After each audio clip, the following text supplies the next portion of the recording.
সুপ্রিয় দর্শক, স্বাগত জানাচ্ছি বদ্যিবাড়িতে। বদ্যিবাড়ির ১৮৫তম পর্বে সঙ্গে আছি মুজাহিদ শুভ।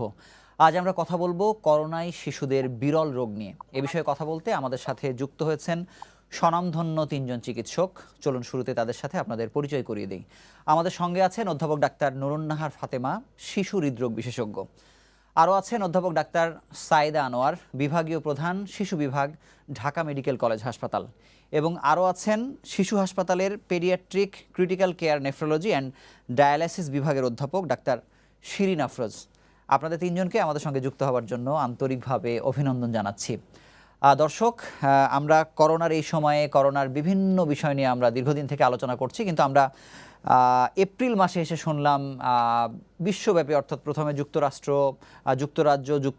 সহ সারা পৃথিবীর কিছু কিছু দেশে আমরা জানতে পারলাম যে করোনার সাথে সংশ্লিষ্ট একটি বিরল রোগ শিশুদের, যেটিকে বলা হচ্ছে মাল্টি সিস্টেম ইনফ্লেমেটরি সিনড্রোম। তো এই রোগের আদ্যপান্ত নিয়ে আমরা আজকে কথা বলবো। আমি শুরুতেই অধ্যাপক ডাক্তার নুরুন্নাহার ফাতেমা আপার কাছে জানতে চাইব যে এটি আসলেও বিরল রোগ কিনা, আর এটির নাম আসলে মাল্টি সিস্টেম ইনফ্লেমেটরি সিনড্রোম কেন বলা হচ্ছে, আপনার কাছে জানবো। ধন্যবাদ শুভ, আপনি সুন্দর একটা বিষয় নিয়ে এসেছেন। Multi system inflammatory syndrome in children, এটা সংক্ষেপে আমরা বলি MISC। তো এটাকে কেন মাল্টি সিস্টেম ইনফ্লেমেটরি সিনড্রোম বলা হয়, এটা প্রথমে বোঝা দরকার। আসলে এই করোনা ভাইরাস ডিজিজ, যেটাকে আমরা সংক্ষেপে বলি কোভিড-19, এই কোভিড-19টা হচ্ছে একটা ইনফ্লেমেটরি কন্ডিশন। এটা মাল্টিপল সিস্টেমে এটা ইনফ্লেমেশন করতে পারে। মাথা থেকে শুরু করে পা পর্যন্ত অনেকগুলি অঙ্গ প্রত্যঙ্গ আছে, এমনকি চামড়া পর্যন্ত, মানে স্কিনে পর্যন্ত এটা ইনফ্লেমেশন করতে পারে। তো এই জন্য এই মাল্টিপল সিস্টেমে করে বিধায় এটাকে বলা হয় multi system inflammatory syndrome in children. এখন এই মাল্টি সিস্টেম ইনফ্লেমেটরি সিনড্রোমের ডেফিনেশনটা কি? ডেফিনেশনটা হচ্ছে এটা 21 বছর বয়সের থেকে কম বয়সী কারো যদি করোনা ভাইরাসে আক্রান্ত হওয়ার কোনো প্রমাণ থাকে RT-PCR করার মাধ্যমে অথবা অ্যান্টিজেন টেস্ট করার মাধ্যমে, অথবা যদি তাদের সেই প্রমাণ নাও থাকে কিন্তু তারা 14 দিনের ভিতরে কোনো কেসের কন্ট্যাক্টে আসে এবং সঙ্গে তাদের যে ইনফ্লেমেটরি মার্কার গুলো আছে, সেই ইনফ্লেমেটরি মার্কার যেগুলো আমরা টেস্ট করি, CRP, ESR, এই সমস্ত টেস্টগুলি যদি তাদের পজিটিভ থাকে এবং তাদের যদি দুইটা অথবা তার থেকে বেশি অঙ্গতে ইনফ্লেমেশন থাকে। এখন এই দুইটা কি, এটা হতে পারে হার্ট, লাংস। এখন হার্ট লাংসে হলে কি হবে? মায়োকার্ডাইটিস, নিউমোনিয়া, এগুলো হচ্ছে inflammation of heart and lungs. এছাড়া এটা খাদ্যনালীতে হতে পারে, যেখানে আমরা বলি গ্যাস্ট্রোএন্টারাইটিস। এছাড়া এটা কিডনিতে হতে পারে। এছাড়া এটা ব্রেইনে হতে পারে, এনকেফালাইটিস, মেনিনজাইটিস। স্কিনে ধরনের স্টেফাইলোকক্কাল টক্সিক শক সিনড্রোম। তো এইভাবে যে কোনো দুইটা অথবা তার বেশি অঙ্গ যদি একই সঙ্গে ইনফ্লেমেশন হয়, সেখানে এটাকে বলা হয় মাল্টি সিস্টেম ইনফ্লেমেটরি সিনড্রোম। এবং করোনা ভাইরাসের সাথে তো সংযুক্ত থাকতেই হবে। তো এই হলো মাল্টি সিস্টেম ইনফ্লেমেটরি সিনড্রোম। এটা যেহেতু করোনা ভাইরাসের সঙ্গে আসছে এবং করোনা ভাইরাস ডিজিজটা যেহেতু একটা নতুন, সেই জন্য এটা আমরা নতুন ভাবে শুনছি। বাট এই ধরনের মাল্টি সিস্টেম ইনফ্লেমেশন আমাদের শিশুদের কিন্তু আর অনেক রোগেও আমরা দেখি। যেমন সিম্পল মিজেলস এর মধ্যেও আমরা দেখি যে আমাদের মাল্টি সিস্টেম ইনভলভমেন্ট হয়ে থাকে। তো করোনা ভাইরাস এটা একটা ভাইরাল ইলনেস। এই ভাইরাল ইলনেসে মাল্টিপল অর্গান যদি ইনফ্লেমেশন হয়ও, সেটাতে এমন ভয় পাওয়ার কিছু নাই। এইগুলি রোগ সবগুলিরই আমরা চিকিৎসা করতে পারি এবং সিভিয়ার ইলনেসের দিকে যদি না যায়, শুধুমাত্র সিম্পল ইনফ্লেমেশন পর্যন্ত থাকে, তাহলে কিন্তু এগুলি ইজিলি ম্যানেজেবল। এবং আমরা এই পর্যন্ত যে কতগুলি রোগী পেয়েছি, কিছু রোগী আমরা পেয়েছি এডেনো টনসিলাইটিস নিয়ে এসছে, তার সাথে হয়তো তার স্কিনে একটু ছিল। কারো কারো ইমপেটাইগো হিসেবে আমরা পেয়েছি। কারো কারো হয়তো পেয়েছি যে হ্যাঁ, কাওয়াসাকি ডিজিজ বলে আমাদের একটা হয়, সেই কাওয়াসাকি ডিজিজ হিসেবেও আমাদের কতগুলি রোগী এসেছে।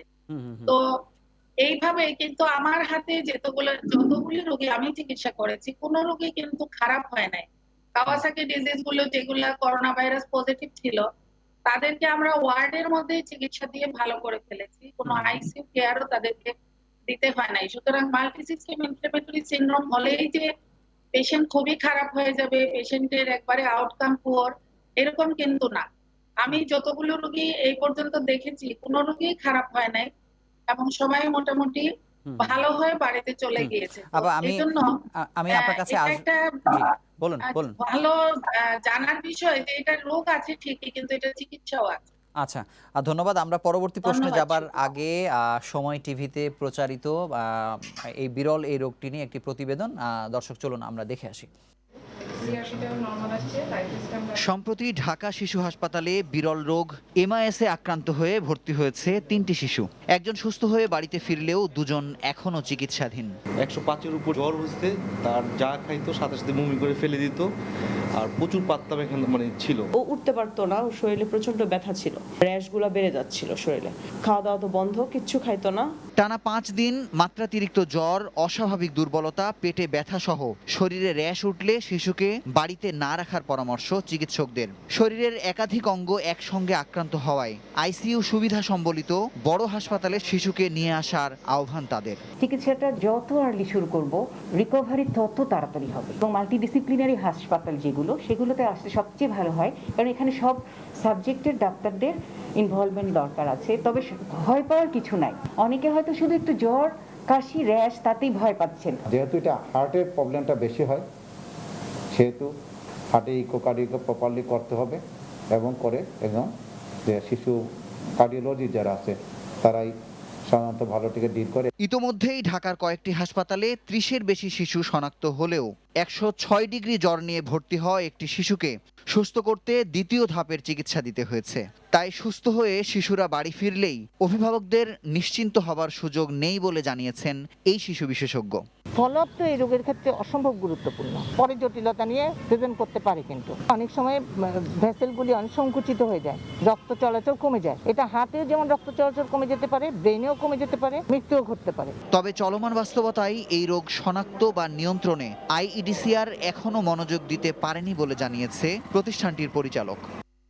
আমরা যে কার্যক্রমগুলো করছি রিসার্চ পারপাসে, এইটার নাই আর কি। এই মাল্টি সিস্টেম ইনফ্লামেটরি ডিজিজের কোনো কিছু এই মুহূর্তে আমাদের আমরা এটার উপরে কোনো কিছু করছি না।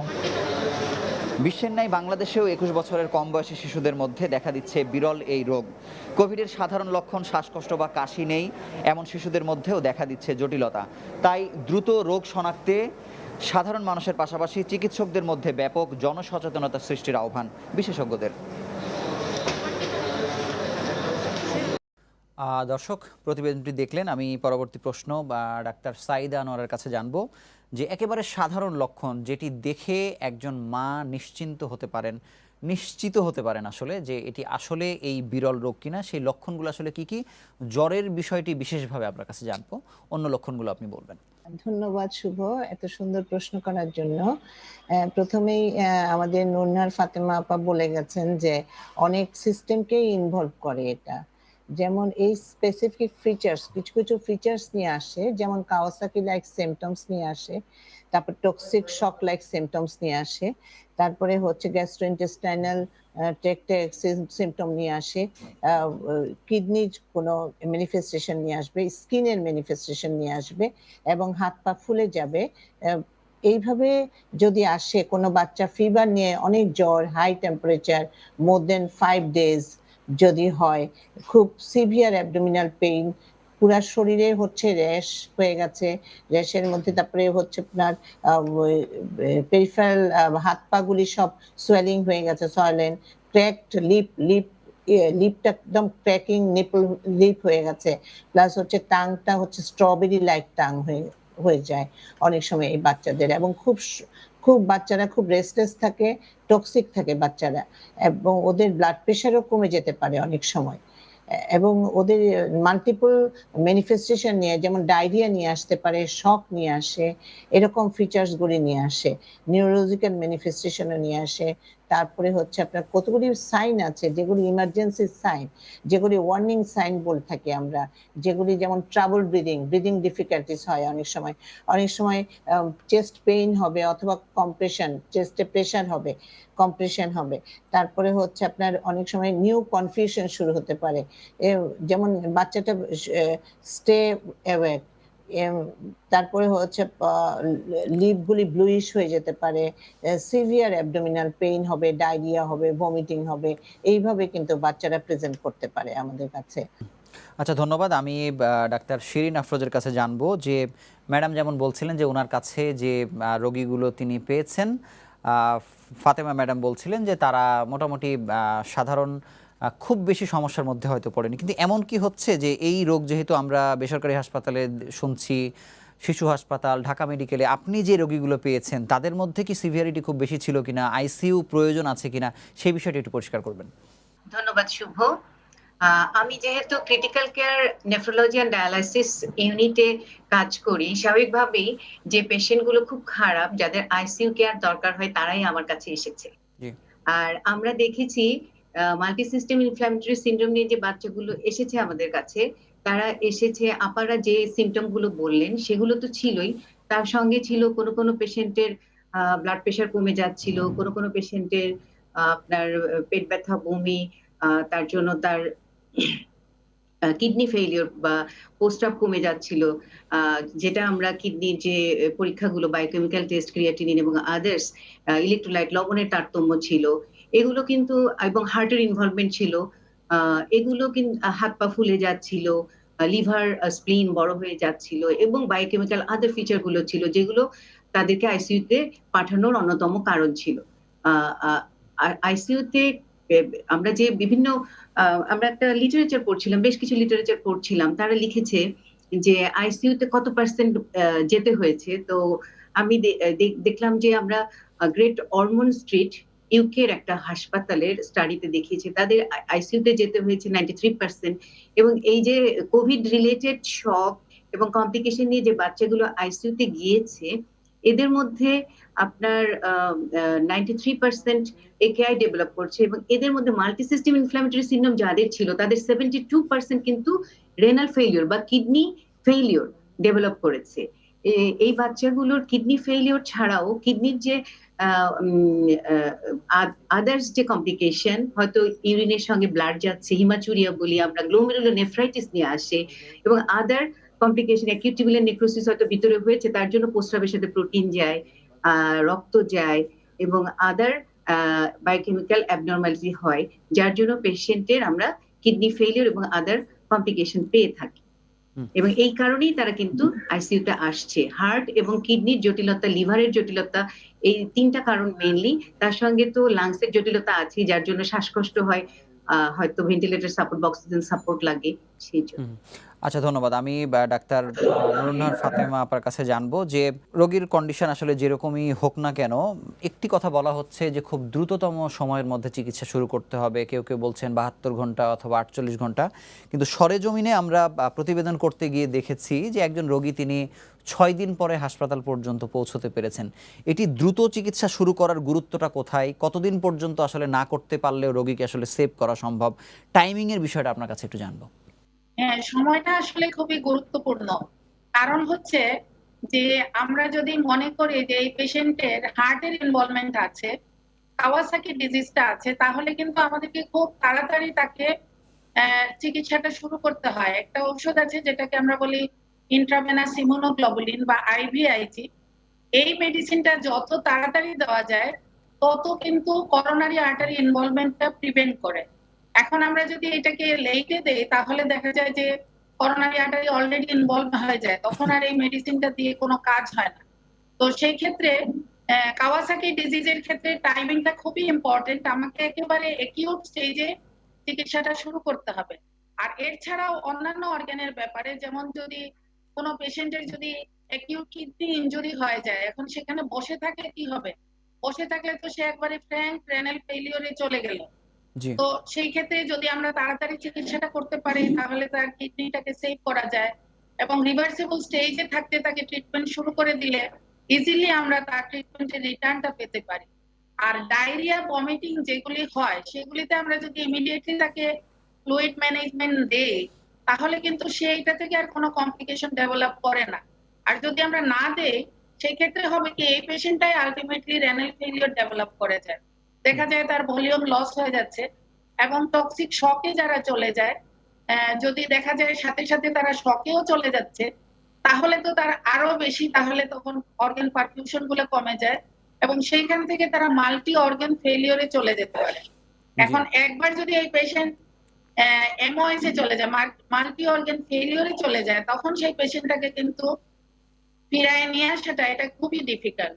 তো সেই জন্য এই এমআইএসসি এটা ইনিশিয়াল ম্যানেজমেন্ট যদি আমরা স্টার্ট করে দিতে পারি, এটা খুবই ইজি ট্রিটমেন্ট করা। আর যদি আমরা এটাকে ডিলে করি, তাহলে প্রত্যেকটা অর্গানই কিন্তু তার একটা কমপ্লিকেশনস এর দিকে চলে যায়। কিডনি হলে কিডনি যদি এফেক্টেড হয়, সে তার ওন কোর্সে সে একবারে এন্ড স্টেজের দিকে চলে যাবে। হার্টে হলে হার্ট ফেলিওরে চলে যাবে। গ্যাস্ট্রোইন্টেস্টিনাল সিস্টেমে হলে সেটা তার এন্ডের দিকে চলে যাবে। যদি এটা ব্রেইনে হয়, তাহলে এটা দেখা যাবে পেশেন্ট কমাতে চলে যাচ্ছে।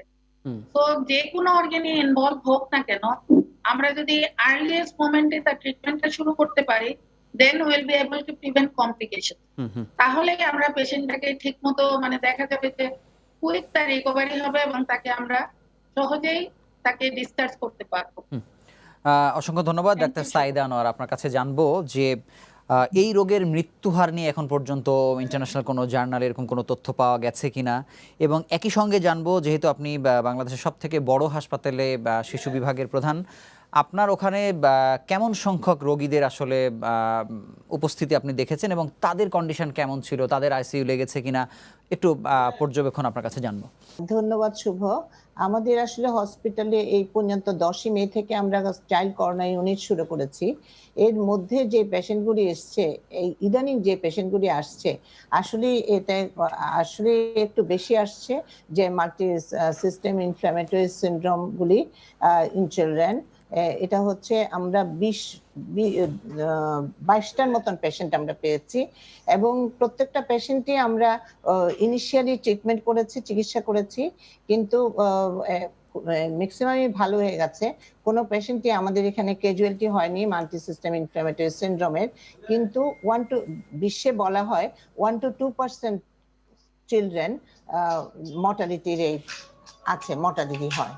কিন্তু এর মধ্যে আপনার যেটা আমাদের হসপিটালে যেই চিকিৎসার জন্য এসছে, সেই ক্ষেত্রে আপনার আমাদের কোনো ক্যাজুয়ালিটি হয়নি। আর এখানে আপনার আমাদের আইসিইউ কেয়ারও ওরকম করে লাগেনি। তবে এইসব বাচ্চাদের খুব ক্লোজলি ফলো আপ করতে হয়, যে ফলো আপ গুলি খুবই ইম্পর্টেন্ট, কারণ নানান রকমের জটিলতা আপনি শুনতে পেয়েছেন যে আরো স্পিকাররা বলেছেন যে হার্টের জটিলতা হয়, কিডনির জটিলতা হয়, যেগুলি নাকি লাইফ থ্রেটেনিং কমপ্লিকেশনস। এই জটিলতাগুলি হলে কিন্তু বাচ্চা বাঁচানো অসম্ভব হয়ে যায়। এই জন্য এদের জন্য হচ্ছে খুব ক্লোজলি ফলো আপ করা উচিত। আমরা যেই শিশুগুলিকে পেয়েছি তাদেরকে আমরা এখন ক্লোজলি ফলো আপ করছি এবং 1 সপ্তাহের মধ্যে ওদেরকে প্রথমে 1 সপ্তাহের মধ্যে আসতে বলি, তারপরে ওদের বায়োকেমিক্যাল এবং ল্যাবরেটরি এভিডেন্স অফ ইনফ্ল্যামেশন আছে কিনা আর ইকোকার্ডিওগ্রাফিও করা হয়। এবং এছাড়া এই জিনিসগুলি করার জন্য আমরা পরবর্তীতে 2 সপ্তাহ পরে, তারপরে 4 সপ্তাহ পরে, 1 মাস পরে, 2 মাস পরে, কিন্তু এটা লং টার্ম ফলো আপে অবশ্যই দরকার আছে। আমি ফলো আপ প্রসঙ্গে আরেকটু বিস্তারিত আপনার কাছে জানবো। আমি ডাক্তার শিরিন আফরোজের কাছে একটি বিষয় জানবো, যে কোনো একটি রোগের ক্ষেত্রে আমরা দেখি যে পার্শ্ববর্তী কোনো নিকটস্থ হাসপাতালে গেলেই হয়তো তিনি সেবা পাচ্ছেন, কিন্তু বিশেষ করে এই রোগের ক্ষেত্রে হাসপাতাল নির্বাচন কতটা গুরুত্বপূর্ণ, একজন মানুষ কোন হাসপাতালে, কোন ধরনের হাসপাতালে তার রোগীকে নিয়ে যাবেন, আপনার পরামর্শ জানবো আপনার কাছে। ধন্যবাদ আপনাকে। আসলে এই ডিজিজটা নিউ সবার কাছে, হ্যাঁ, সেই জন্য আমাদের চিন্তা করতে হবে বাবা মাকে, বাচ্চা কার কাছে থাকে, বাবা মার কাছে থাকে। বাবা মাকে চিন্তা করতে হবে যে আমার বাচ্চাটার যে সিমটম তার সঙ্গে এই রোগের সিমটম মিলে যাচ্ছে। এই যে মাস মিডিয়া আপনারা প্রচার করছেন, এই প্রচার এবং প্রসারের ফলে আমাদের কিন্তু অ্যাওয়ারনেস বাড়ছে। বাবা মা কিন্তু আমাদের কাছে এসে জিজ্ঞেস করে, একটু র্যাশ বা জ্বর হলে জিজ্ঞেস করে এমআইএসসি না তো। আমি নিজেই অবাক হয়ে যাই, একজন বাবা জিজ্ঞেস করছে আমাকে, নন মেডিকেল বাবা। তো আসলে অ্যাওয়ারনেস গ্রো করছে এবং ওনাদের উচিত হবে চিন্তা করা যে কোন হাসপাতালটাতে শিশুদের চিকিৎসা দেয়া হচ্ছে এবং শিশু মেডিসিনের সবগুলো বিভাগ যে হাসপাতালে আছে এবং যে হাসপাতালে, যেরকম আমাদের মেডিকেল কলেজগুলো, যেরকম শিশু হাসপাতাল, যেরকম আপনার ডিস্ট্রিক্ট লেভেলে যে হাসপাতালগুলোতে পিডিয়াট্রিক ডিপার্টমেন্ট আছে এবং পিডিয়াট্রিক্স এর সঙ্গে পিডিয়াট্রিক্স এর আদার সাব স্পেশালিটি যেটা হার্ট, লিভার, কিডনি আছে, এই ধরনের হাসপাতাল নির্বাচন করা উচিত। এবং আমাদের ডাক্তারদেরও চিন্তা করতে হবে যে যারা প্রাইমারি কেয়ার ফিজিশিয়ান, যাদের কাছে প্রথমে যাচ্ছে, তাদের এই ব্যাপারটা বাবা মার সঙ্গে আলোচনা করে তাদেরকে দিক নির্দেশনা দিতে হবে কোন হাসপাতালে গেলে তার বাচ্চার চিকিৎসাটা যথাযথ হবে। ধন্যবাদ। আমি ডাক্তার নুরুন্নাহার ফাতেমা আপার কাছে জানবো যে ম্যাডাম বলেছেন যে একজন নন মেডিকেল বাবা হয়তো তাকে এসে জিজ্ঞেস করেছেন, এটি কিন্তু ঢাকার চিত্র, রাজধানীর বাইরের চিত্র মোটেও এমনটি নয় বলে আমরা ধারণা করছি আর কি। সেক্ষেত্রে রাজধানীর বাইরে যে সকল চিকিৎসকরা আছেন তাদের কাছে বিরল এই রোগটি নিয়ে আলোচনা হচ্ছে কিনা, কোনোভাবে সচেতনতা সৃষ্টি হচ্ছে কিনা? কারণ এখানে একটি হতাশার খবর হলো, আমরা আইডিসিআরকে যখন প্রশ্ন করেছি যে আইডিসিআর কাছে প্রশ্ন করা হয়েছিল যে এটি নিয়ে আপনারা সচেতনতা অথবা কিছু করছেন কিনা, তারা বলছেন যে চলমান বাস্তবতা নিয়ে আসলে তারা যতটা ব্যস্ত তাতে মাল্টি সিস্টেম ইনফ্লেমেটরি সিনড্রোম নিয়ে তাদের ভাবার সময় তারা এখনো পাচ্ছেন না। এক্ষেত্রে আপনার পরামর্শ জানবো। ধন্যবাদ শুভ। আসলে এখন যে প্যান্ডেমিক চলছে, এই অবস্থায় এনি ডিজিজ ইজ কোভিড-19 আনলেস প্রুভড আদারওয়াইজ, আমরা এই প্রিন্সিপল মেনে চলি এখন। এনিথিং এন্ড এভরিথিং ইজ কোভিড-19 আনলেস প্রুভড আদারওয়াইজ। এখন আমি তো আগেই বলেছি, মাথা থেকে পা পর্যন্ত যে কোনো অঙ্গ প্রত্যঙ্গ এই কোভিড-19 দ্বারা আক্রান্ত হয়ে যেতে পারে, এই ডিজিজের মধ্যে এটা পড়ে যেতে পারে। সুতরাং কারো যদি গায়ে একটা রেশও হয়, যদি মিজেলসও হয়, হাম হয়, তাহলেও বলবো আমি এটা কোভিড-19, আনলেস এটাকে আমি টেস্ট না করেছি। একটা বাচ্চা যদি মাথা ব্যথা নিয়ে আসে, ভমিটিং নিয়ে আসে, আমি বলবো এটা কোভিড-19। এটা কিন্তু কোভিড-19 মেনিনজাইটিস হতে পারে। আমি যদি ডায়রিয়া নিয়ে আসে, বমি নিয়ে আসে, সেটাও বলবো কোভিড-19। যে কোনো কিছুই এখন আসুক, পেশাবের সঙ্গে রক্ত গেলে, আগে বলেছে আমাদের শিরিন আফরোজ যে পেশাবেরও বিভিন্ন ধরনের ম্যানিফেস্টেশন আসতে পারে। তাহলে পায়খানা, পেশাব, বমি, এই সমস্ত প্রত্যেকটা জিনিসের যে সিমটম গুলো আছে, প্রত্যেকটা সিমটমই কিন্তু কোভিড-19। এত বড় একটা ক্যানভাস, এটা মাথা থেকে পা পর্যন্ত প্রত্যেকটা অঙ্গ প্রত্যঙ্গ। সুতরাং আমাদের শিশু বিশেষজ্ঞ যারা আছেন ডিস্ট্রিক্ট লেভেলে, থানা, উপজেলা, গ্রাম লেভেলে, সবাইকে আমি অনুরোধ করব যে এই প্যান্ডেমিক সিচুয়েশনে যে কোনো রোগী তাদের কাছে আসুক না কেন, তারা যেন তাদের আরটিপিসিআর যদি সম্ভব হয় করে নিতে।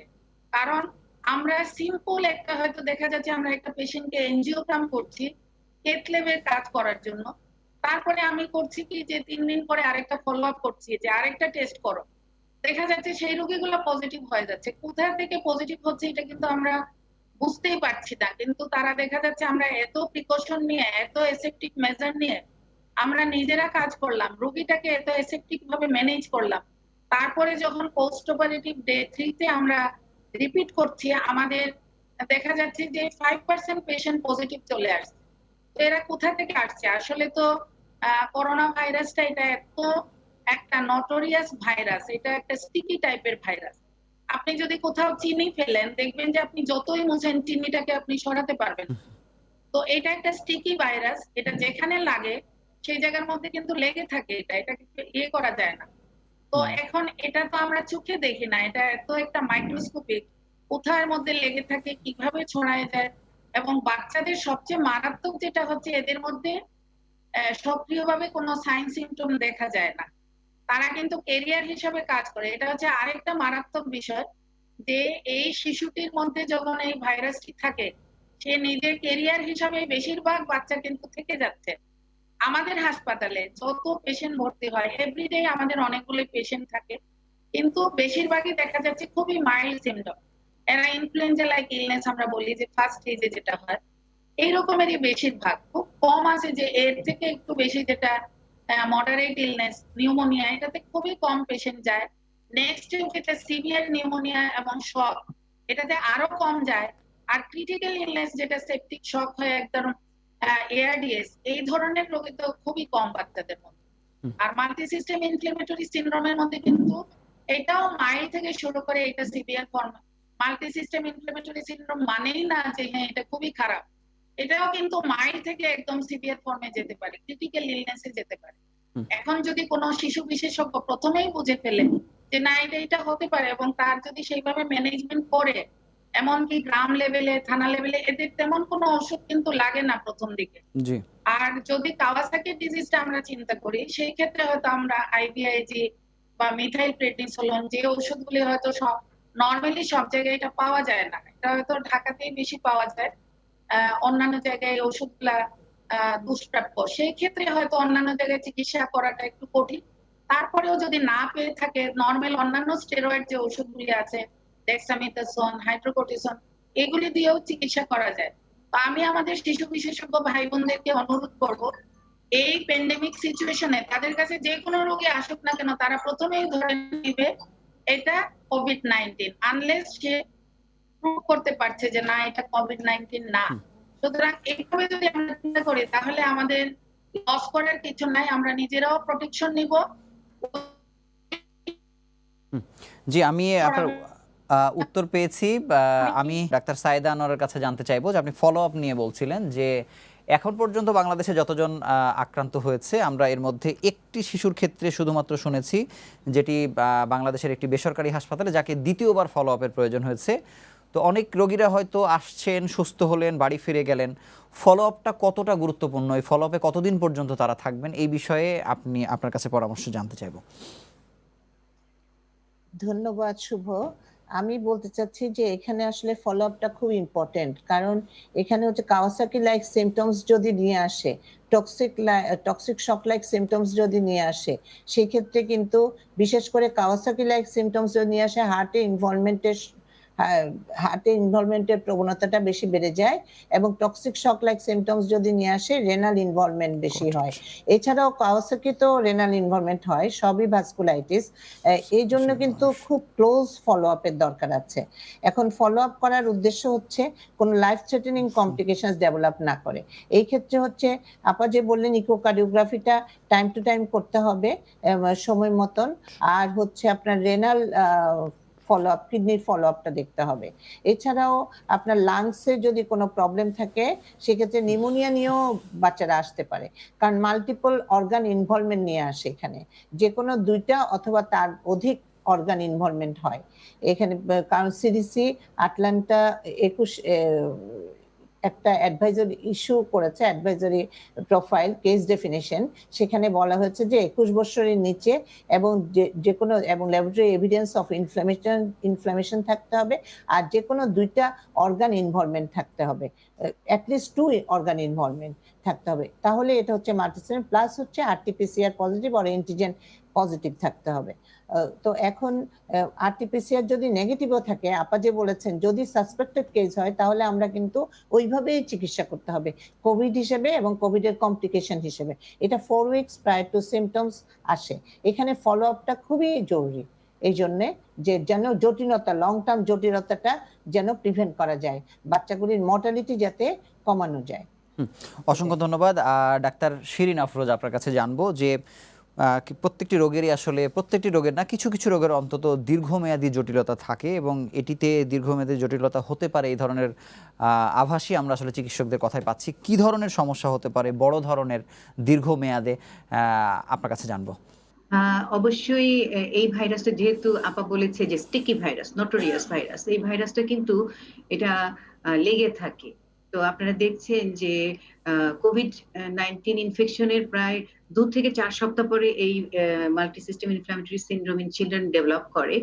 এটা আসলে যে স্টাডিগুলো আছে সেই স্টাডিগুলো এখনো আমরা লং টার্ম স্টাডিতে যাই নাই, তবে যে মেকানিজম এই ভাইরাসটা কিভাবে ড্যামেজ করছে, এই মেকানিজমটা যদি দেখি, আমি কিডনি দিয়ে শুরু করি, যে এই মেকানিজমটা হচ্ছে এই ভাইরাস ডাইরেক্টলি এফেক্ট করে কিডনিকে, ইনডাইরেক্টলি এবং ডাইরেক্টলি। ইনডাইরেক্টলি যেরকম টক্সিক শক, ভমিটিং, জ্বর, খাচ্ছে না, ডায়রিয়া, এসবে ফ্লুইড লস হয়ে কিডনি এফেক্টেড হচ্ছে। আর একটা ডাইরেক্টলি এই ভাইরাস এতটা শক্তিশালী, ডাইরেক্ট সাইটোপ্যাথিক চেঞ্জ করে। কোথায় করে? কিডনির যে স্ট্রাকচার গুলো, প্রথমে কিডনির ছাঁকনি গ্লোমেরুলাস সেটাকে ধরে, কোলাপসিং গ্লোমেরুলোনেফ্রাইটিস। এখন একটা বাচ্চার যদি কোলাপসিং গ্লোমেরুলোনেফ্রাইটিস, এটা হয়তো আপনারা মেডিকেল টার্ম বুঝবেন না, একবার ডেভেলপ করে, সেই বাচ্চাকে আমরা যদি ফলো আপ না করি, দেখা যাবে যে ধীর গতিতে কিডনি বিকল বা ক্রনিক কিডনি ডিজিজ এটা দেখা যাবে ডেভেলপ করেছে। হয়তো সে সুস্থ হয়ে গেছে, তার কিডনি ক্রিয়াটিনিন, কিডনির যে এই পয়েন্ট আমরা বলি যে বায়োকেমিক্যাল টেস্টে, এই ক্রিয়াটিনিনের মাত্রা হয়তো নরমাল, আমরা ছুটি দিয়েছি, ফলো আপে আমরা দেখবো যে ওর ইউরিনের সঙ্গে অ্যালবুমিন যাচ্ছে কিনা, আরবিসি যাচ্ছে কিনা এবং ক্রিয়াটিনিনটা আস্তে আস্তে বাড়ছে কিনা। দেখা যায় যে এই ক্রিয়াটিনিন মানে কিছু কিছু স্টাডিতে এই ক্রিয়াটিনিন আস্তে আস্তে বাড়তে পারে। কেন? ওই যে প্রাইমারি চেঞ্জ কোলাপসিং গ্লোমেরুলোনেফ্রাইটিস ওইটা হয়তো 100% গ্লোমেরুলাসে হয়নি, 2-1টাতে হয়েছে। সেই চেঞ্জটা কিন্তু পার্মানেন্ট ড্যামেজটা রয়ে গেছে। সেইটা আমাদেরকে লং টার্ম স্টাডিতে দেখতে হবে। এজন্য ফলো আপ ইম্পর্টেন্ট। আবার এখানে এই কিডনির যে অন্য স্ট্রাকচার গুলো যে পোডোসাইট বলে একটা জায়গা গ্লোমেরুলাসে থাকে, এটা গ্লোমেরুলার বেসমেন্ট মেমব্রেনের আউটার সাইডে থাকে। এই পোডোসাইটকে বাউন্ড করে এই ভাইরাসটা। পোডোসাইটে এই ভাইরাস যে AC2 সেলের সঙ্গে বাউন্ড করে, সেই সেলটা থাকে পোডোসাইটে। তারপরে কিডনির যে টিবিউল গুলো যেগুলোতে যদি ইউরিনটা যাচ্ছে টিবিউল গুলোতে, ফলে কি হচ্ছে টিবিউলার ড্যামেজ করে। এই ড্যামেজটা যদি ইরিভার্সিবল ড্যামেজ হয় সেক্ষেত্রে কিন্তু পার্মানেন্টলি এই টিবিউলটা নষ্ট হয়ে যাচ্ছে। 100% হয়তো নষ্ট হচ্ছে না ইনিশিয়ালি, কিন্তু ইন দ্য লং টার্ম দেখা যায় যে এই ড্যামেজ অংশটাই আস্তে আস্তে আর কার্যকারিতা হারিয়ে ফেলছে এবং কিডনি ড্যামেজ হচ্ছে এবং বাচ্চা বিভিন্ন ভাবে এটা প্রেজেন্ট করতে পারে। এটা গেল কিডনির কথা। এবার আসেন আমরা কিছু কিছু বাচ্চা পেয়েছি যাদের প্যানক্রিয়াস বা অগ্নাশয় এটা এফেক্টেড হয়েছে। লাইপেস অনেক হাই আমাদের পেশেন্টগুলো, যেহেতু আমরা আইসিইউ পেশেন্ট পেয়েছি সেজন্য আমাদের পেশেন্টগুলোর লাইপেস হাই ছিল। আমরা পেয়েছি 1600, 2000 এরকম লাইপেস। এবং ব্লাড সুগার অনেক হাই, 22-24 ব্লাড সুগার, কিন্তু ইউরিনে সুগার যাচ্ছে না। এরকম অবস্থায় আমাদেরকে ইনসুলিনও দিতে হয়েছে কিছু কিছু ক্ষেত্রে। তাহলে এই প্যানক্রিয়াসেরও কোনো ড্যামেজ হয়ে থাকতে পারে এবং এই বাচ্চাগুলো ডায়াবেটিস ডেভেলপ করতে পারে। তো এরকম ভাবে হার্টের কথা বললেন। আজকে আমি শুনলাম আমাদের কার্ডিওলজিস্টের কাছে যে আমাদের ইনিশিয়ালি মে মাসে যে বাচ্চাগুলো 3টা বাচ্চা পেয়েছিল কার্ডিওলজি ডিপার্টমেন্ট, সেই বাচ্চাগুলোর গতকালকে একটা বাচ্চা ফলো আপ এসেছিল। 2 মাস পরে তার ইকোকার্ডিওগ্রাফিতে করোনারি আর্টারি ডাইলেটেড রয়েই গেছে। তো এই জিনিসগুলো আমরা এখন মাত্র 2 মাস হয়েছে, এখন যতটা ডিটেক্ট করতে পেরেছি আমাদেরকে সময়ের সাথে সাথে আমরা হয়তো আরো অনেক পেয়ে যাব। অসংখ্য ধন্যবাদ। আমি ডাক্তার নুরুন্নাহার ফাতেমা আপার কাছে জানবো, আপনি আগের সময় সম্ভবত একটি প্রশ্ন সময়ের কারণে উত্তর হয়তো দেওয়া হয়নি। আমরা আইডিসিআর এর কাছে জেনেছি, যারা বিভিন্ন ধরনের নতুন পুরনো রোগ নিয়ে গবেষণা করেন, তারা বলেছেন কোভিড ব্যস্ততার কারণে তারা আসলে এই রোগটি নিয়ে কি অবস্থায় আছে দেশের পরিস্থিতি তারা হয়তো সময় করতে পারছেন না।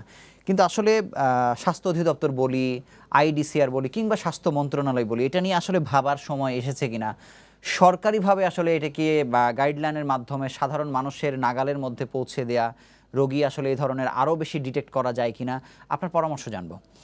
যেটা আমাদের সরকারিভাবে যে প্রটোকলটা পাবলিশ হয়েছিল, ফার্স্ট প্রটোকল সিডিসি থেকে পাবলিশ হয়েছিল 30শে মার্চ। তারপরে ওনারা এটার আপডেট করেছে, কিন্তু ওনাদের প্রটোকলটার মধ্যে আসলে শিশু সম্পর্কিত তেমন কোনো চ্যাপ্টার নাই। কিন্তু আমরা আমাদের হসপিটাল থেকে অলরেডি 3টা প্রটোকল বের করেছি। আমাদের এই প্রটোকল গুলা এগুলি হচ্ছে আমরা প্রথমে এপ্রিলের 5 তারিখে একটা বের করি, 25 তারিখে বের করি এবং তারপরে আমরা মে মাসে বের করেছি। আসলে তো যারা এডাল্ট পেশেন্ট আর যারা বাচ্চা পেশেন্ট তাদের কিন্তু ম্যানেজমেন্ট সেম না, তাদের ডিজিজের প্যাটার্নও সেম না। সুতরাং একই প্রটোকল দিয়ে তো 2 জনের হবে না। আমাদের যেটা করতে হবে আইডিসিআর কে, ওনাদেরকে একদল শিশু বিশেষজ্ঞকে এই দায়িত্বটা ওনাদের দিতে হবে যে corona virus disease in children এইটা প্রটোকলটা আলাদা করে তৈরি করার জন্য। তাহলেই দেখা যাবে আমাদের প্রটোকলে কিন্তু আমরা এমআইএসসি ইনক্লুড করেছি, কিন্তু এটা তো বড়দের তারা এটা নিয়ে এমন কথা তাদের হয় না, যেহেতু তারা এটা নিয়ে তো কনসার্ন না। এখন আইডিসিআর এর তো নিজের সময় নাই, কিন্তু তারা এটা একটা বিশেষজ্ঞ দলকে তারা দায়িত্ব দিতে পারে। সরকারি যারা চাকরি করেন, আমাদের যারা প্রফেসররা আছেন বিভিন্ন হসপিটালে, যেমন ঢাকা মেডিকেল আছে, আমাদের মেডিকেল কলেজগুলো থেকে নিতে পারেন, অথবা বিএসএমএমইও আমরা আছি এইদিকে, আমাদের হাসপাতাল থেকে নিতে পারেন। এইভাবে সম্মিলিতভাবে কিছু বিশেষজ্ঞদের সমন্বয়ে একটা কমিটি করে আমরা যদি অচিরেই, এবং আমাদের তো রেফারেন্স আছে, আমাদের হসপিটালে আমাদের 3টা প্রটোকল অলরেডি আছে, এই রেফারেন্স গুলো নিয়ে এবং বিদেশের প্রটোকল গুলো থেকে আমরা যদি আরো রেফারেন্স নিয়ে আমাদের নিজেদের মতো করে আমরা একটা প্রটোকল তৈরি করি, তাহলে আমার মনে হয়, কারণ এই করোনা ভাইরাস ডিজিজের যে রেশ এটা কিন্তু অনেক বছর থেকে যাবে।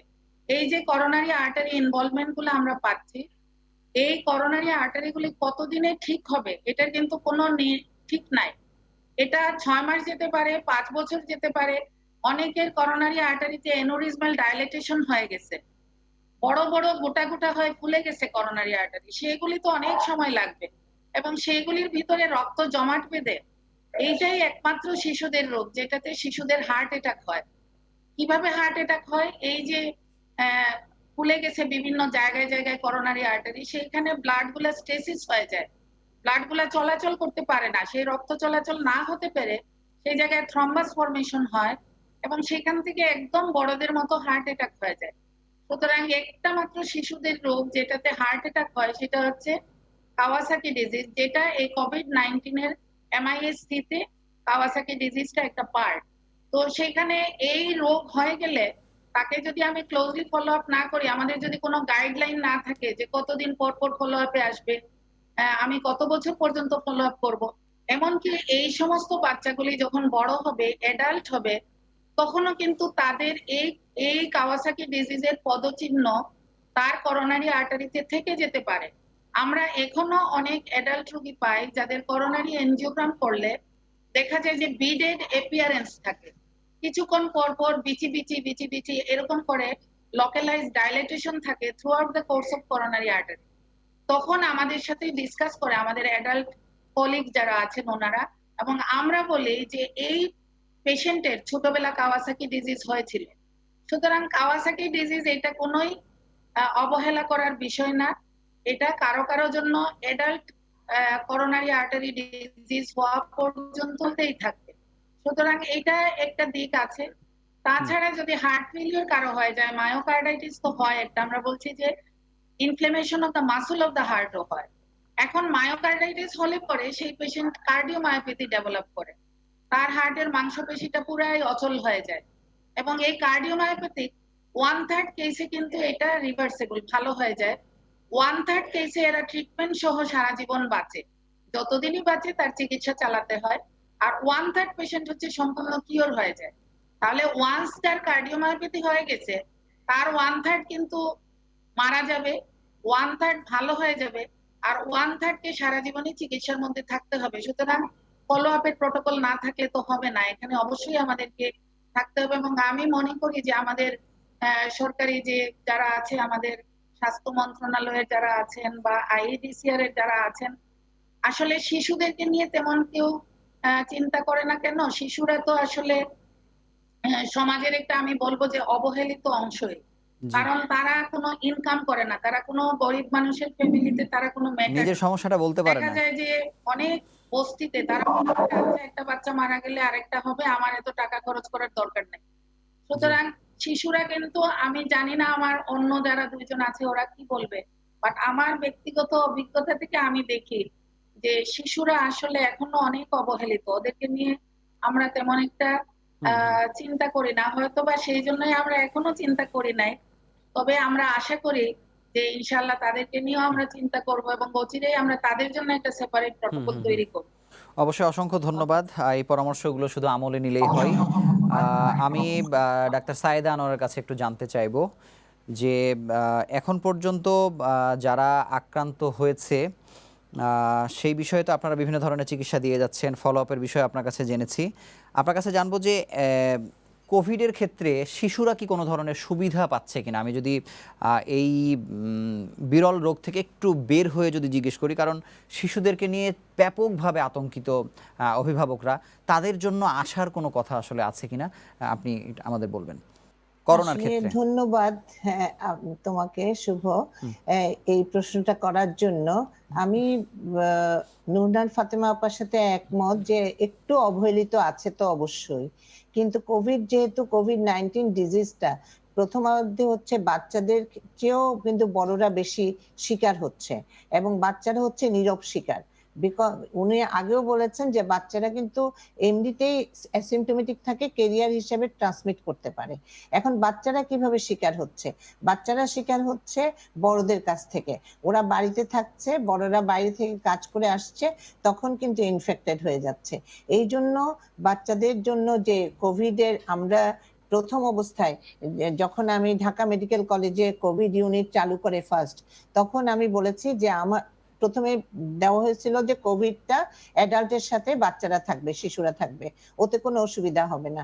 কিন্তু শিশুদের চিকিৎসা এবং বড়দের চিকিৎসা সম্পূর্ণ আলাদা, এবং বড়দের ম্যানিফেস্টেশন রোগের শিশুদের ম্যানিফেস্টেশনও একদম আলাদা। শিশুদের চিকিৎসার ক্ষেত্রে শিশুদের ডোজ, ডিউরেশন, কিছু কিছু ড্রাগের আমরা খুব মেটিকুলাসলি আমরা মেপে ড্রাগগুলো দেই, কিন্তু বড়দের জন্য কিন্তু সেরকম না। আর 2 নাম্বার হচ্ছে, যখনই কোভিড ইউনিট চালু করার ব্যাপার আসছিল, তখন আমি বলেছি যে আমার বাচ্চারা কখনোই বড়দের সাথে থাকতে পারবে না, কারণ আমার পেশেন্টরা বড়দের সাথে থাকলে ওরা অবহেলিত হয়ে যাবে, ওরা আনকেয়ার থেকে যাবে, নেগলেক্টেড হবে। এই জন্য আমি বলেছি যে আমার আলাদা শিশুদের জন্য করোনা ইউনিট খুলতে হবে, এবং এই করোনা ইউনিট হবে শুধু বাচ্চাদের চিকিৎসকরাই, শিশু চিকিৎসকরাই চিকিৎসা করবে। এবং এইভাবে আমি কিন্তু প্রথম স্টার্ট করেছি, এবং এখন থেকে প্রথমে আমি 14টা বিছনা নিয়ে স্টার্ট করি, এইচডিও করি, পরে কিন্তু এই 14টা বিছনা থেকে 50টা বিছনায় আমি উন্নীত করি। এখন কিন্তু 50 বেডের আমার কোভিড ইউনিট আছে। আপা, আমরা এখন একটু আশার খবর একটু জানতে চাইবো খুবই সংক্ষেপে। আমরা অনুষ্ঠানের শেষের দিকে আপনি বলবেন যে শিশুরা কোনো এক্সট্রা বেনিফিট আসলে পাচ্ছে কিনা, অথবা তাদের জন্য আশার খবর আছে কিনা, অন্তত কোভিডের ক্ষেত্রে। কোভিডের ক্ষেত্রে আসলে এক্সট্রা বেনিফিট বলতে পাচ্ছে হচ্ছে চিকিৎসা হয়তো আলাদা করা হচ্ছে।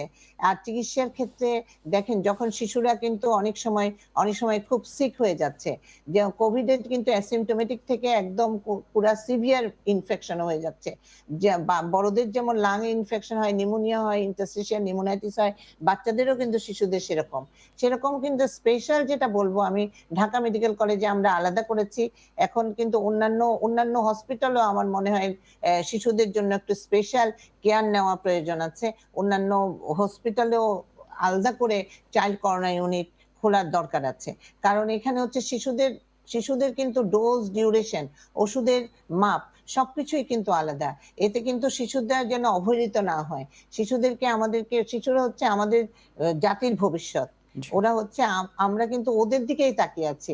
ওরা আমাদের মর্টালিটি রেট কমানোর জন্য আমরা অস্থির হয়ে যাচ্ছি এসডিজি গোলে আমরা পৌঁছানোর জন্য 2030 সালের মধ্যে। কিন্তু এই কোভিড এসে আমাদেরকে মানে একদম থামিয়ে দিয়েছে, যাতে করে আমরা শিশুদের কেয়ার নিতে পারছি না তেমন। আমরা অবশ্য গাইডলাইন আমাদের বের হয়েছে, আমাদের বাংলাদেশ পেডিয়াট্রিক অ্যাসোসিয়েশন থেকে গাইডলাইন আমরা অলরেডি বের হয়েছে আমাদের, এবং এটা কিন্তু টাইম টু টাইম আপডেটেড হচ্ছে। এই জন্য আমি বলবো যে শিশুদের চিকিৎসার জন্য আলাদা অন্যান্য হসপিটালে চাইল্ড করোনা ইউনিট আলাদা করে খোলার দরকার আছে, কারণ ওখানে কিন্তু অ্যাডাল্টের সাথে চিকিৎসা করা যায় না বাচ্চাদের। আর আমাদের এখানে কিন্তু চাইল্ড কোভিড ইউনিট, নন কোভিড দুটাই আছে, এবং নন কোভিডও চিকিৎসা করা হচ্ছে, কোভিডও চিকিৎসা। আজকেই আমার ওখানে এখনো ওই যে Kawasaki like symptoms, Kawasaki like disease আমাদের ভর্তি হয়ে গেছে। আজকেও আমাদের অসংখ্য ধন্যবাদ। আমি একেবারে শেষ প্রশ্নটি আসলে ডাক্তার শিরিন আফরোজকে করতে চাই যে কিডনি রোগের ক্ষেত্রে যারা দীর্ঘদিন বাড়িতে বসে চিকিৎসা নিচ্ছেন, নিউ নর্মাল লাইফ আমরা আসলে যেটি বলছি, এখন কি আসলে তাদের হাসপাতালে এসে চিকিৎসা নেওয়ার প্রয়োজন পড়ছে কিনা, দীর্ঘদিন বাড়িতে থাকার কারণে রোগীরা খারাপ হয়ে যাচ্ছে কিনা, শুধুমাত্র শিশু কিডনি রোগীদের ক্ষেত্রে আমি আপনাকে বলছি, একেবারে সংক্ষেপে জানবো। হ্যাঁ, আপনি একটা সুন্দর প্রশ্ন করেছেন। আমরা গত 5-6 মাস যাবত আমরা দেখেছি শুরুতে মার্চ এপ্রিলে রোগীগুলো কম আসছিল, এবং জুন জুলাই মাসে আমরা শুরু হলো খুব খারাপ রোগী। নেফ্রোটিক সিনড্রোমের রোগীগুলো রিল্যাপস রেট বেড়ে গেছে, অসম্ভব হারে বেড়ে গেছে। নেফ্রোটিক সিনড্রোমটা হচ্ছে যে শরীর ফুলে যায়, প্রস্রাবের সঙ্গে প্রোটিন যায়। এই বাচ্চাগুলো ওষুধ খেলে ভালো থাকতো, কিন্তু দেখা যায় 1 মাস পর রিল্যাপস নিয়ে আসছে, এবং kidney failure, chronic kidney disease, যাদের কিডনি ড্যামেজ হয়ে গেছে, যাদের ডায়ালাইসিস লাগবে, এই রোগীগুলো কিন্তু বাসায় বসেছিল। মার্চে হয়তো দেখিয়েছে ডাক্তার, তারা বাসায় বসেছিল করোনার ভয়, কিন্তু এই করোনার ভয় কিন্তু অসুখের যে প্রোগ্রেস এটা থেমে থাকে নাই। দেখা গেছে যে এই রোগীগুলো একদম খারাপ অবস্থায়, যার ক্রিয়েটিনিন 5 ছিল আপনার মার্চে, সে 26 ক্রিয়েটিনিন নিয়ে খারাপ অবস্থায় ভর্তি হয়েছে। এই ধরনের এত খারাপ অবস্থায় আসছে, শুধু ক্রনিক কিডনি ডিজিজ না, গ্লোমেরুলোনেফ্রাইটিস বলেন, যেটা ক্রনিক জিএন, এসএলই পেশেন্ট, আপনার নেফ্রোটিক সিনড্রোম পেশেন্ট, সবচেয়ে বেশি সিভিয়ার ইনফেকশন অথবা সিভিয়ারলি ফুলে গেছে, অ্যালবুমিন একদম 2-3 হয়ে গেছে, এরা বাসায় বসেছিল। কেন বসেছিল? করোনার ভয়। কিন্তু করোনার ভয়ের যে তার যে ক্রনিক ডিজিজ, এইটার যে প্রোগ্রেসটা আরো ভয়ঙ্কর, সেটা এখন তারা বুঝতে পারছে। তারা আইসিইউতে আসছে। এখন কিন্তু আর জেনারেল ওয়ার্ডে রাখার মতো না, আইসিইউতে আসছে। এবং শিক্ষিত বাবা মাও এই ভুল করার জন্য তারা কতটা লজ্জিত হচ্ছে, কতটা হাহাকার করছে। আমি এটা বলবো এটি আপনার হয়তো অনুষ্ঠানের এটি মাধ্যমে হয়তো তারা সবাই না জেনেই এই ভুলটি হয়তো করেছেন। আমাদের সাথে তো যেহেতু শিশু হৃদরোগের একজন বিশেষজ্ঞ চিকিৎসক আছেন, আপনার কাছে আমি 1 মিনিটে শুধু জানবো যে যেই অবস্থায় চিকিৎসা আসলে দেয়া হচ্ছিল, এখন তারা হাসপাতালে আসবেন কিনা, আপনার পরামর্শ নিয়ে আমরা অনুষ্ঠান শেষ করব। আপা বলবেন, ফাতেমা আপা। হ্যাঁ, শুধুমাত্র শিশু হৃদরোগীদেরকে আমি বলবো যে তারা যে এতদিন ফলো আপের বাইরে ছিল, অনেকেই কিন্তু অনেক কমপ্লিকেশনসে চলে গিয়েছে। সুতরাং এখন আর দেরি না করে তাদেরকে আমি বলবো যে তারা যেন এখন চলে আসে, কারণ এত লম্বা টাইম ফলো আপ ছাড়া তাদের ভিতরে যে পরিবর্তনগুলো হচ্ছে সেগুলি আমরা বুঝতে পারছি না। সুতরাং অনেকেই দেখা যাবে যে ইরিভার্সিবল ড্যামেজের দিকে চলে যাচ্ছে। তো এজ আর্লি এজ পসিবল এখন তারা তাদের ফলো আপে চলে আসতে হবে। আপনাদের তিনজনকে অসংখ্য ধন্যবাদ। বিরল একটি রোগের বিভিন্ন বিষয় নিয়ে আসলে আপনারা খুব সহজভাবে আলোচনা করেছেন। আমরা চাইবো যারা দর্শক পরবর্তীতে যুক্ত হবেন অথবা যারা দেখছেন, সব মিলে পুরো প্রোগ্রামটা দেখলে হয়তো তারা একটি গাইডলাইন পাবেন। আমরা চাই যে কোনো একটি শিশুও যেন না জানার কারণে এই রোগের চরম পরিণতির শিকার না হন। আপনারা ভালো থাকবেন, সুস্থ থাকবেন, এবং দর্শক যারা আমাদের সঙ্গে ছিলেন তাতে আপনাদের সবাইকে আন্তরিকভাবে অভিনন্দন জানাচ্ছি আমাদের সঙ্গে যুক্ত থাকার জন্য। আগামী পর্বে নতুন কোনো বিষয় নিয়ে আবারও হাজির হব বদ্যিবাড়িতে। সেই সময় পর্যন্ত ভালো থাকুন, সুস্থ থাকুন এবং সঙ্গে থাকুন।